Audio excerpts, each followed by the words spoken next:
നമസ്കാരം. കോൺഗ്രസ് എസ് എന്ന് പറയുന്ന ഒരു സംവിധാനമുണ്ട്.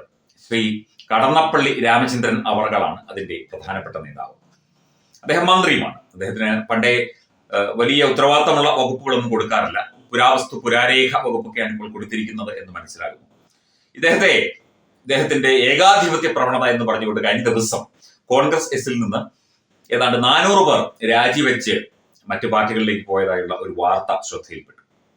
പ്രധാനപ്പെട്ട ഒരു ഓൺലൈൻ മാധ്യമത്തിൽ കണ്ട വാർത്തയാണ്. സത്യം പറഞ്ഞാൽ ഞാൻ അത്ഭുതപ്പെട്ടു. 400 പ്രവർത്തകർക്ക് ഉണ്ടോ ഈ പാർട്ടിക്ക്, കോൺഗ്രസ് എസിന്? കാരണം കോൺഗ്രസ് എസ് ജയിക്കുന്നത് അല്ലെങ്കിൽ കടന്നപ്പള്ളി ജയിക്കുന്നത് CPM-ന്റെയും മറ്റ് ഇടതുപക്ഷ പാർട്ടികളുടെയും ഒക്കെ വോട്ട് കൊണ്ടാണ്. കാരണം ഇവരൊരു ഗ്രൂപ്പാണല്ലോ, LDF ആണല്ലോ, അതിന്റെ ഭാഗമാണ്.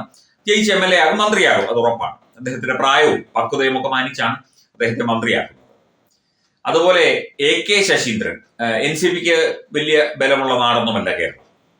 ഇവിടെ AK ശശീന്ദ്രനും ജയിക്കുന്നത് തീർച്ചയായിട്ടും ഇടതുപക്ഷത്തിന്റെ വോട്ട് കൊണ്ട്, അല്ലെങ്കിൽ CPM-ന്റെയും CPI-ന്റെയും ഒക്കെ വോട്ട് കൊണ്ടാണ്.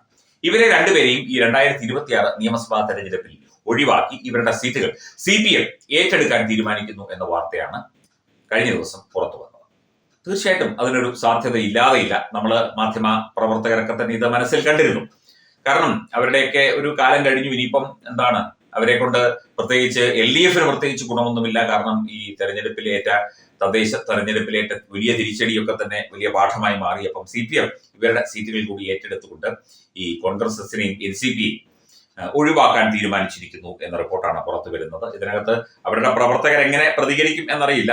നേരത്തെ പറഞ്ഞതുപോലെ AK ശശീന്ദ്രന്റെ അണികൾ കുറച്ചു പേരുണ്ട്. പക്ഷേ കടന്നപ്പള്ളി രാമചന്ദ്രൻ സാറിന് അധികം അണികളൊന്നുമില്ല. 400 പേര് ഉള്ളവർ പുറത്തും പോയി. AK ശശീന്ദ്രനും കടന്നപ്പള്ളി രാമചന്ദ്രനും ഇനി അവസരം നൽകില്ല എന്നുള്ള വാർത്തയാണ് പുറത്തു വരുന്നത്, എന്ന റിപ്പോർട്ടാണ് പുറത്തു വരുന്നത്. ഏലത്തൂരും കണ്ണൂരും CPM ഏറ്റെടുക്കും എന്നുള്ള വാർത്തയുമുണ്ട്. ഇവർ രണ്ടുപേരും ഇവിടങ്ങളിലാണ് മത്സരിച്ചുകൊണ്ടിരുന്നത്. ശക്തരായ സ്ഥാനാർത്ഥികളെ അണിനിരത്തി മത്സരം ശക്തമാക്കാനുള്ള നയത്തിന്റെ ഭാഗമായിട്ടാണ് CPM ഈ ഒരു നിലപാട് ഇപ്പോൾ സ്വീകരിക്കാൻ പോകുന്നത് എന്നാണ് അറിയുന്നത്. ഘടകകക്ഷികളായ NCP, കോൺഗ്രസ് എസ് എന്നിവർ മത്സരിക്കുന്ന കോഴിക്കോട് ജില്ലയിലെ എലത്തൂർ, കണ്ണൂർ ജില്ലയിലെ കണ്ണൂർ നിയമസഭാ മണ്ഡലങ്ങൾ ഏറ്റെടുക്കാനുള്ള ആലോചനകളാണ് ഇപ്പോൾ നടക്കുന്നത്. അതുപോലെ എലത്തൂർ മണ്ഡലം നിലവിൽ വന്ന 2011 തെരഞ്ഞെടുപ്പ് മുതൽ ഇവിടെ വിജയിച്ചു വരുന്നത് NCP നേതാവ് AK ശശീന്ദ്രനാണ്. CPM നേതാക്കളുമായി അടുത്ത ബന്ധം സൂക്ഷിക്കുന്ന ശശീന്ദ്രന് ശക്തികേന്ദ്രത്തിൽ തന്നെ കഴിഞ്ഞ 3 ടൈമിലും CPM സീറ്റ് അനുവദിച്ചു കൊടുക്കുകയായിരുന്നു.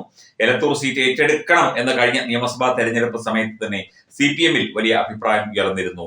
അതുപോലെയുള്ള DYFI നേതാക്കൾക്ക്, യുവാക്കൾക്കൊക്കെ തന്നെ എലത്തൂരിൽ അവസരം കൊടുക്കാനുള്ള സാധ്യതയുമുണ്ട്. അപ്പോൾ AK ശശീന്ദ്രന്റെയും കടന്നപ്പള്ളി രാമചന്ദ്രന്റെയും ചീട്ട് ഏതാണ്ട് കീറാറായി എന്നുള്ളതാണ്.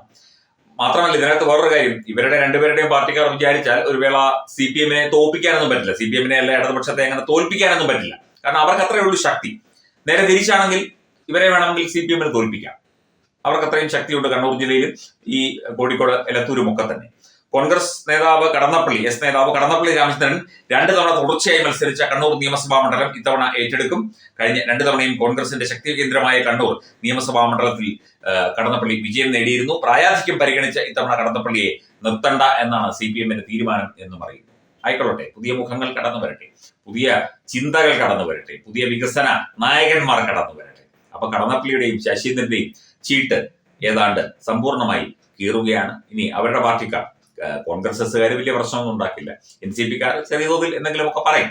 CPI പറഞ്ഞാൽ കേൾക്കില്ല CPM, അല്ലെങ്കിൽ CPI-യെ ഒക്കെ തന്നെ പുല്ലുവിലയാണ് CPM-ന്.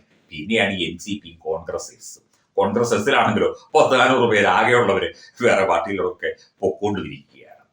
നല്ല കഥയാണ്. ഇനിയിപ്പം നിയമസഭാ തെരഞ്ഞെടുപ്പ് അടുക്കുന്തോറും ഇത്തരത്തിലുള്ള വലിയ വലിയ രാഷ്ട്രീയ സംഭവ വികാസങ്ങൾക്ക് കേരളം സാക്ഷ്യം വഹിക്കേണ്ടി വരും.